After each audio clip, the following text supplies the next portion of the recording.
Сәлеметсіздер ме, балалар? Ертегі әлеміне саяхат жасағыларыңыз келе ме? Онда менің сиқырлы сандығымның көмегі қажет. Сәлемет па, сиқырлы сандығым?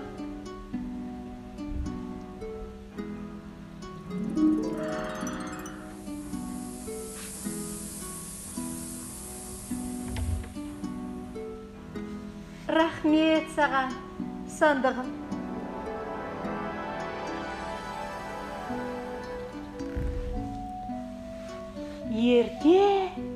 Ертеде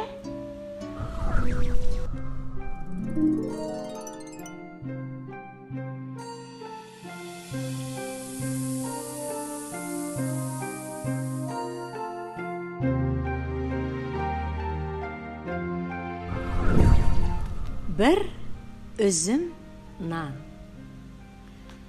Баяғы бір заманда бай менен кедей өмір сүріпті. Олардың араздығы сондай, бір-бірін көргісі келмейді екен.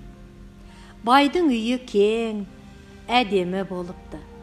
Іші толған алтын мен күміс. Ал кедейдің үйі ағаштан жасалған. Төбесін бұтамен жапқан қора екен.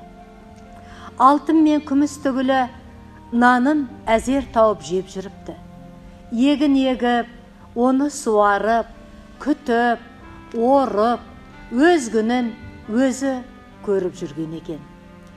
Бір жылы көктемде алапат су тасқыны болады. Бай алтынын көтеріп, ағаштың басына шығып кетеді. Бір көмеш нанын қойнына тығып, кедейде ағаштың басына көтеріледі. Су тасқыны 15 күнге созылады. Бір күні қарны ашқан бай: «Әй кедей, сен мына бір кесек алтынды ал да, маған бір үзім нан берші» дейді. «Жоқ, алтының өзіңе, нан бере алмайым» дейді кедей. Екінші күні бай кедейден тағы да нан сұрайды. «Алтынымның жартысын берейін, бір үзім нан берші» дейді. «Жоқ, бере алмайым» деп кедей жауап қатады. Ақыры аштан өліп бара жатқан бай бір үзім нанға барлық алтынын айырбастайтынын айтады. Бірақ кедей келіспей қояды. Бойынан күші кеткен бай басы айналып суға құлап кетеді. Ал келесі күні су тоқтап, кедей ағаштың басынан түседі.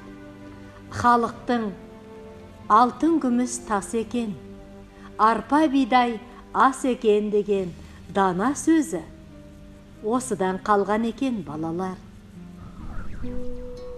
Бүгінгі ертегіміз осымен аяқталды.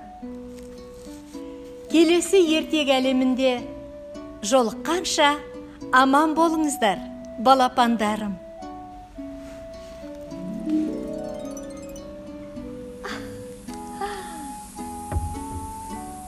Рахмет саған, сиқырлы сандықша.